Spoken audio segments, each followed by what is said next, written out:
Bienvenidos a otro programa de la serie Amores que Matan. Les habla Mary Toman, orientadora familiar, y estoy aquí con mi esposo, el doctor Miguel Ángel Núñez, tratando una serie de programas que tratan sobre la violencia en el hogar. Miguel Ángel, ¿te has dado cuenta que cuando hay violencia en la familia, hay personas, puede ser la esposa, puede ser el esposo, pueden ser niños, que van a denunciar algún tipo de abuso, y a medida que van denunciando a veces se retractan, otras veces cambian, tergiversan la problemática en la cual están sufriendo? Dime, ¿qué es lo que está pasando ahí? Hay un fenómeno que las personas que no conocen sobre violencia no logran entenderlo. Uno es responder la pregunta, ¿por qué soportan tanto? Fíjate que hay estudios que muestran que la media de tiempo que pasa para que una persona, una esposa por ejemplo, denuncie a un esposo por violencia, a veces va para los 10 años, o sea, 10 años soportando. En el caso de niños, por ejemplo, han sido violentados durante mucho tiempo y a veces cuando son adolescentes o a veces cuando son adultos recién cuentan lo que han experimentado. Entonces, ahí es un fenómeno que los que están afuera, que no entienden, que no han estudiado el tema, empiezan a decir, pero qué raro. Entonces empiezan las explicaciones absurdas. Una de las explicaciones absurdas que da es una explicación que se dio durante mucho tiempo en violencia, que es la explicación del masoquismo. Es decir, les gusta la violencia, les gusta que los golpeen. Es un absurdo. Es un absurdo. O sea, les gusta que los maltraten, les gusta... Eso es un absurdo. La otra explicación fue una explicación que tiene que ver con la aceptación social, es decir, gente que incorporó. Nosotros más de alguna vez nos hemos sonreído, pero es una sonrisa nerviosa de gente que nos dice, mi esposo ya no me ama como me amaba antes porque ya no me pega como me pegaba antes. Entonces seguramente o tiene un amante o ya no me ama. Ya no tiene interés en mí. Entonces nosotros nos reímos, pero no es para reírse, simplemente es una situación muy difícil. Entonces la primera es que el que está afuera no entiende que eso es evidencia de un problema. El segundo asunto es que hay gente que no denuncia. Tú mencionaste gente que denuncia y después de denunciar se retracta. Pero hay otra gente que simplemente no renuncia, no denuncia y simplemente se mantiene en esa situación de silencio, etc. Entonces, hay que entender... Perdón, sin embargo, hay gente que se entera, que lo sabe, que lo sospecha, le pregunta y la persona lo niega. Lo niega, o claro. lo justifica. No, lo niega, simplemente lo niega. Algunos, en algunos casos lo justifican, especialmente, por ejemplo, maridos que está muy cansado, que está tensionado, que tiene estrés y otras cosas por el estilo. O una esposa que está muy cansada, está muy tensionada y que por eso maltrató al niño, etc.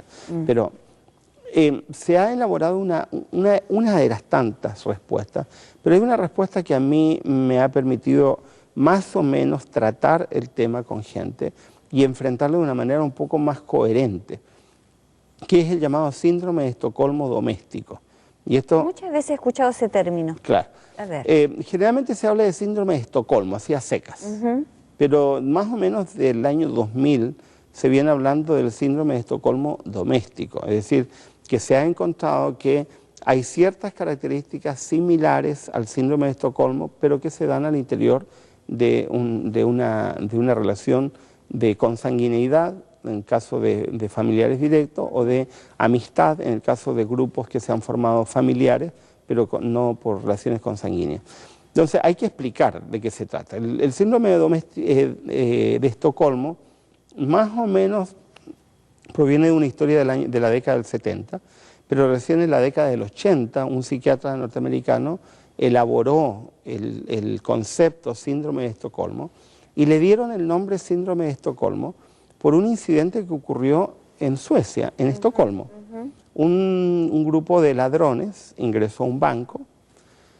Cuando estaban en el banco, robando el banco, y habían tomado como rehenes a algunas personas del banco, uno de los cajeros logró dar aviso a la policía. Entonces la policía rodeó el banco y ellos no se entregaron, tomaron como rehenes a varias personas y tuvieron durante varios días a las personas como rehenes. Entonces, Uno decía una cosa extraña, eso pasa muchas veces. Lo extraño fue lo que sucedió después. Cuando se inició el juicio, las personas que estaban observando se dieron cuenta de que pasó un fenómeno extraño. Todos los que habían estado como rehenes se habían convertido en aliados de los ladrones, al grado incluso que algunos de ellos colaboraron con dinero para la defensa de los ladrones. Es un fenómeno. Es un fenómeno raro. Entonces, un psiquiatra descubrió, primero que una cosa, primero se lo tomó como anécdota, nadie le tomó mucha atención. Nadie hizo un estudio. No, lo tomaron como una situación así especial, pero la gracia es que un psiquiatra norteamericano encontró que había algunos elementos que se repetían en otras situaciones. Por ejemplo, él observó que pasaba lo mismo con prisioneros de guerra, gente que había estado en campos de concentración que se convertía en aliados de sus verdugos. Claro. Con proxenetas, es decir, prostitutas que se convertían en aliados de los que las abusaban. Claro. Niños abusados sexualmente que de pronto se convertían en defensores. Y él dijo, aquí hay algo extraño. Y entonces él descubrió un patrón común.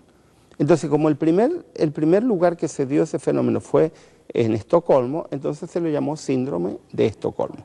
Ahora, hasta el año 2000, más o menos, nadie había aplicado el mismo síndrome al interior de las relaciones familiares. Entonces se hablaba del síndrome de Estocolmo para proxenetas, para guerra, para este tipo de casos, pero nadie lo había aplicado acá. Entonces ahora sí se está aplicando en la violencia doméstica. Ahora, ¿qué sucede? Y eso es lo interesante de esto. ¿Por qué el que está siendo agredido se convierte en defensor del que lo agrede? ¿Por qué la persona incluso no solamente se convierte en defensor del que lo agrede, sino además se convierte en un individuo que expresa cariño y aprecio, incluso amor, por aquel que lo está agrediendo? Entonces, eso es de locura. Entonces, ¿qué es lo que sucede? Los especialistas en el tema hablan de una distorsión cognitiva. Es decir, la persona distorsiona la realidad, no ve la realidad tal como es la realidad. ¿Es una alteración psicológica, psiquiátrica? Es en algunos casos psiquiátrico, en general es muy serio. Es muy serio, porque la persona distorsiona la realidad. Ahora, el problema es por qué ocurre. Pero me salta una pregunta.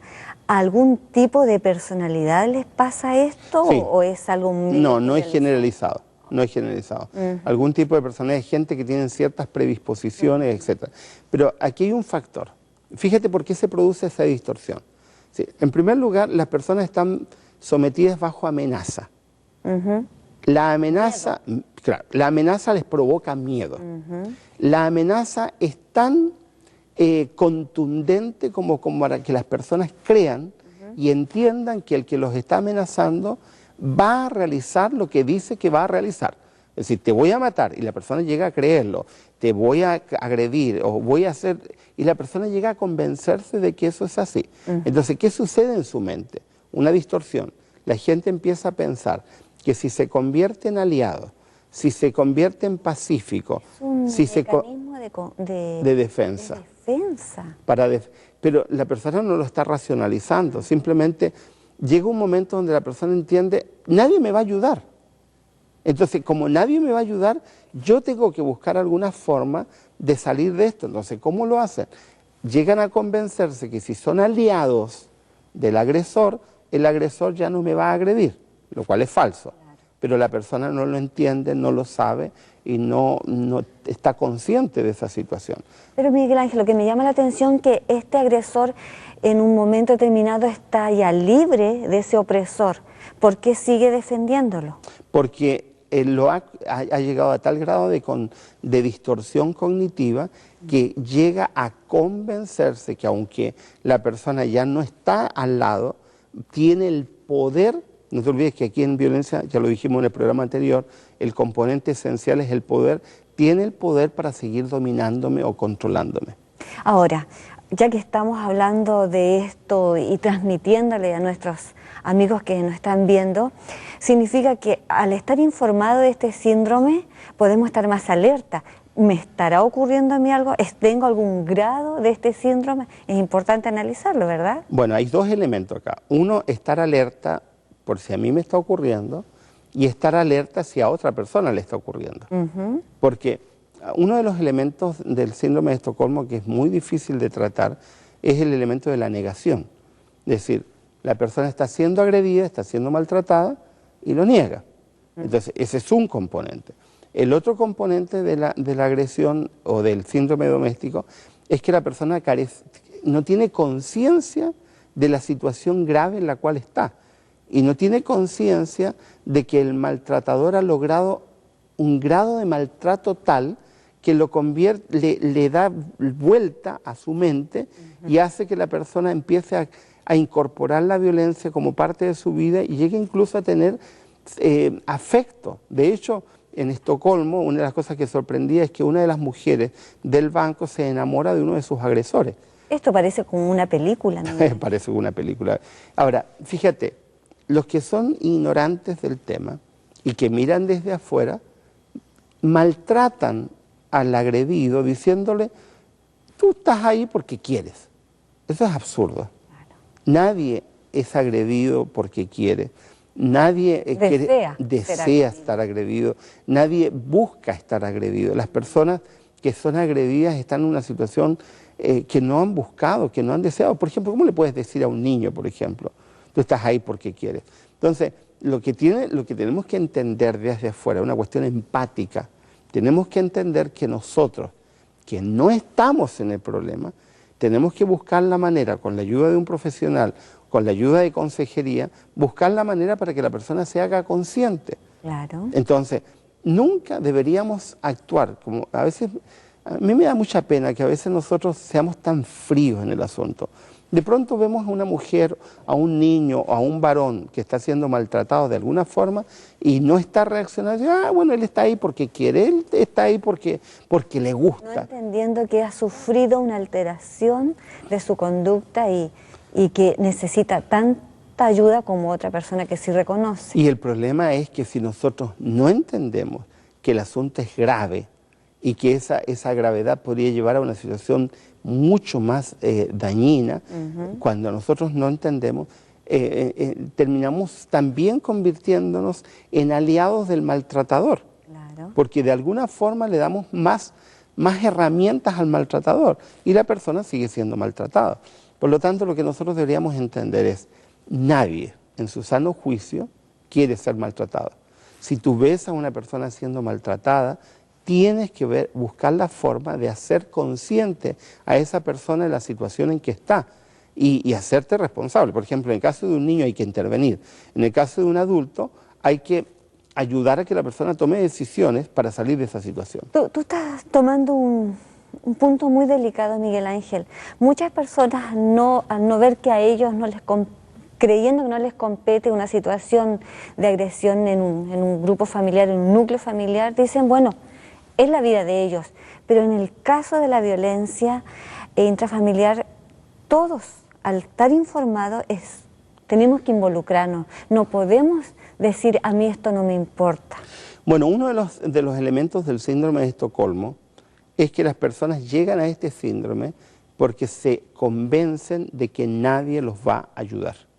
O sea, se convencen de que están solos frente al agresor y que el agresor tiene poder de vida y de muerte sobre ellos y que nadie puede ayudarlos. Mira. Entonces, cuando los que están contemplando y viendo esta situación asumen la actitud que tú estás diciendo, de indiferencia, de alejamiento o de simplemente... No me corresponde. Claro, entonces le dan más herramientas al agresor.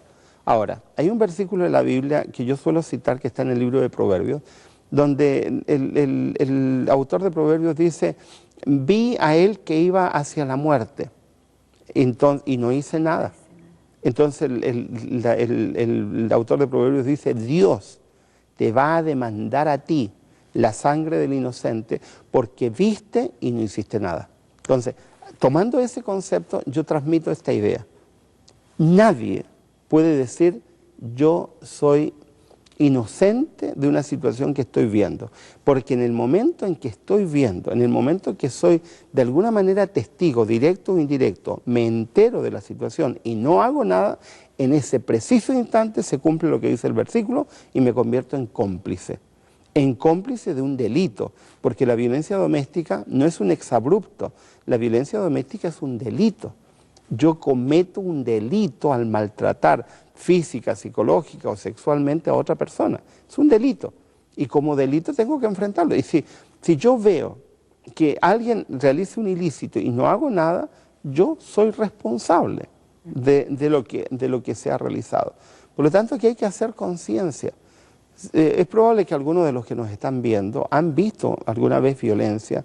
Es probable que alguno de los que nos está viendo en su casa está viviendo esta situación, o es probable que alguno haya experimentado directamente. Por ejemplo, escuchó a alguien gritar que lo estaban maltratando, o un compañero de trabajo, un amigo le contó. Si tú dices, esto no me compete, esto es vida privada, esto, perdóname, te haces responsable. Y además de hacerte responsable porque te haces cómplice, ayudas a que esa persona desarrolle con más fuerza el síndrome de Estocolmo, porque la persona se autoconvence que finalmente nadie lo puede ayudar. Claro. Bueno, y definitivamente necesitan ayuda profesional. Bueno. Y ahí hay una tarea importante que hacer. No podemos, quizás no somos profesionales en un momento, pero podemos guiar a que vayan a una atención. Yo quisiera ir mucho más profundo de lo que tú estás diciendo. En el mundo cristiano suele creerse que todo se soluciona orando. Yo creo en la oración. Creemos en la oración. Creemos en la oración. Yo creo que en la oración hay poder. Pero también yo creo en la acción conjunta de lo humano con lo divino. Hay cosas que nosotros tenemos que hacer, que nos compete a nosotros hacerla, y que nadie más que nosotros la va a hacer, ni Dios la va a hacer. Yo a menudo pongo el ejemplo de Jesucristo y la resurrección de Lázaro. Jesús va hasta la tumba de Lázaro, se para frente a la tumba de Lázaro y les dice a la gente, saquen la piedra. La gente va y saca la piedra, y solo cuando han sacado la piedra, Jesús dice, Lázaro, ven fuera. Claro. Entonces, hay una tremenda lección que pasamos por alto. ¿Jesús podría haber quitado la piedra? Por supuesto. Por supuesto. ¿Pero por qué no lo quitó? Porque también espera que el ser humano haga su parte. Porque el ser humano puede quitar la piedra. ¿Qué es lo que puede. ¿Qué es lo que las personas no podían hacer? Resucitarlo. Resucitar a Lázaro. Ellos podían quitar la piedra. Entonces yo le digo a la gente, quita las piedras.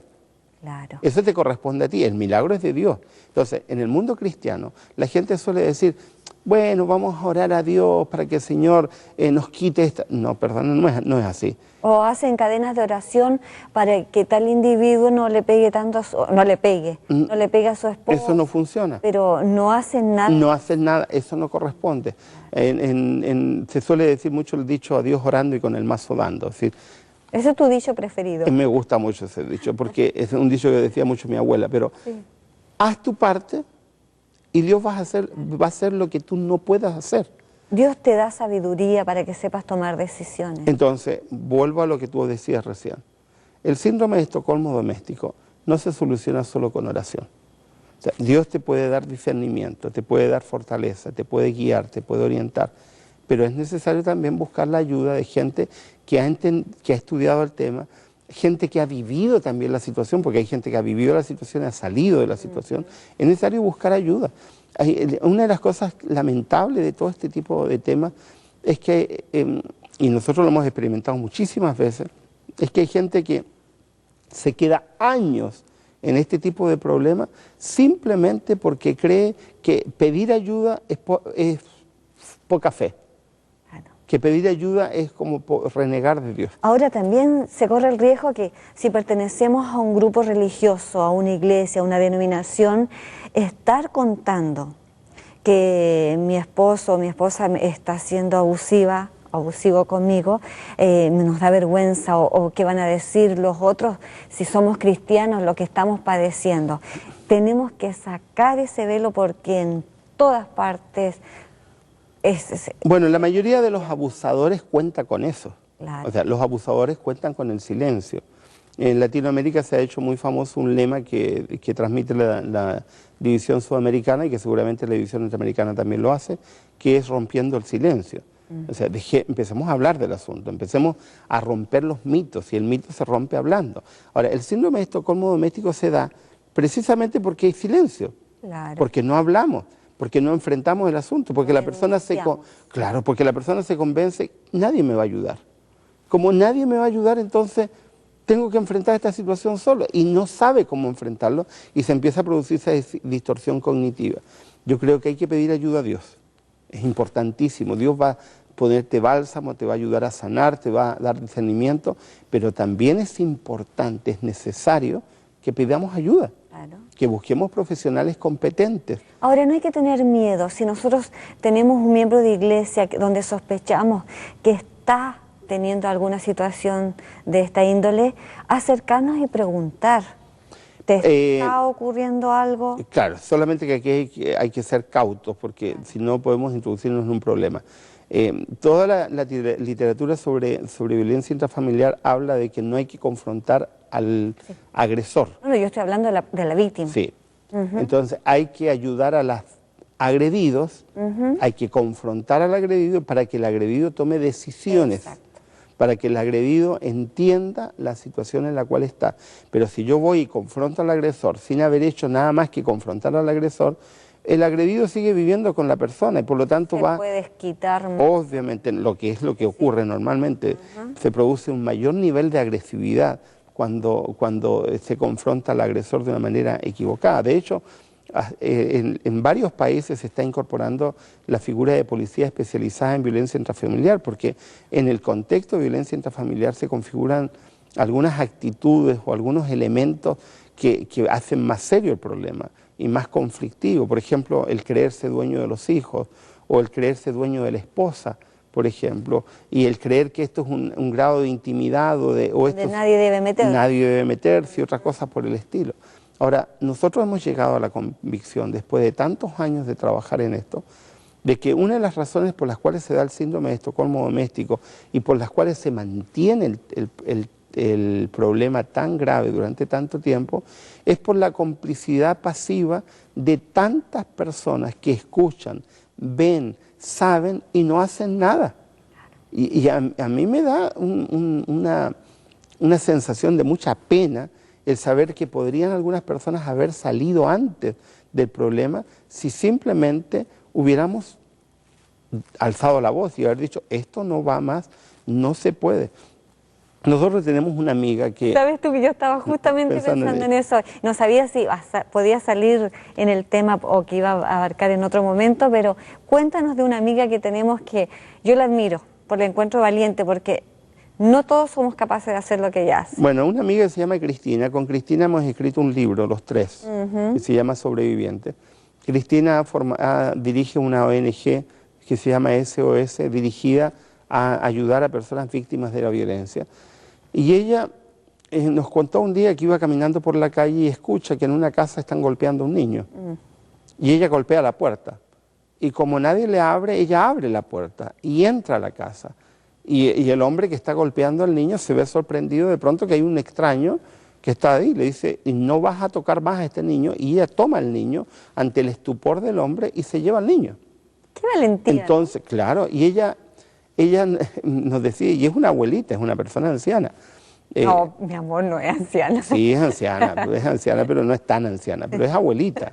Estamos hablando de una persona con el vigor que tendría un joven para confrontar. Entonces, Cristina cuando nos contaba esto decía, yo he hecho de mi vida el lema tolerancia cero a la violencia. Y cuando yo veo y observo y no hago nada, yo me hago responsable. Y le dijo a ese individuo, tú no tienes derecho a golpear a este niño, aunque seas el padre. Correcto. Así decía. Y resultó ser que ella conocía a la persona finalmente y sabía quién era. Ahora, yo creo que se necesita valentía. Pero no ahora, sumemos eso, multipliquémoslo por 1000 personas. Que 1000 personas hicieran lo mismo, que viendo una situación así se enfrentaran, que es el espíritu del versículo que yo estoy mencionando de Proverbios. En Proverbios es clarísimo, tú ves al que iba hacia la muerte y no hiciste nada, Dios va a demandar de ti. En Ezequiel dice lo mismo, Si tú ves al pecador y no lo llamas al arrepentimiento, el pecado de ese pecador pasa a ser tu pecado. O sea, desde el punto de vista religioso, los cristianos tenemos claridad sobre el asunto. La palabra de Dios nos hace responsables. Nos hace responsables. El problema es que nosotros no asumimos la responsabilidad. Y vivimos lavándonos las manos al estilo de Pilato, creyendo de que esta no es responsabilidad nuestra. Y sí lo es. Cuando nosotros no hacemos lo que tenemos que hacer, cuando no protegemos a las víctimas, nos convertimos en cómplice de los victimarios, en cómplice de los agresores. Y en ese caso la Biblia es clara, Dios nos va a demandar a nosotros responsabilidad directa por lo que ha hecho la persona agredida. Así que redondeando, el síndrome de Estocolmo doméstico es un síndrome aplicado específicamente al interior de las personas, del hogar, o de las relaciones familiares o de amistad, de cercanía, de personas que están siendo agredidas y que en ese contexto de agresión empiezan a configurar una distorsión cognitiva, empiezan a pensar que no pueden salir, que no van a salir, le creen al agresor, entonces empiezan en esa distorsión cognitiva a creer que si se convierten en aliados del agresor, de alguna manera van a poder salir de allí. Algunos de los que nos están viendo probablemente conoce, ha visto, ha vivido o sabe de personas que están viviendo esta situación. Quisiéramos decirle que hay solución, que se puede solucionar, que nosotros tenemos que aprender, estudiar, investigar. Queremos invitarlo para un siguiente programa de Amores que Matan.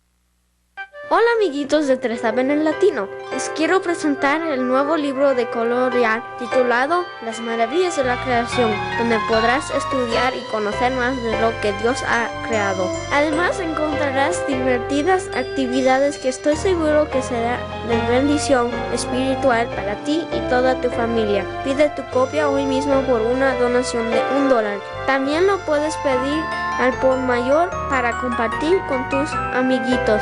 Dile a mamá o papá que puede ordenarlo llamando al 618-627-7021. Para más información visite www.3sabenenlatino.org.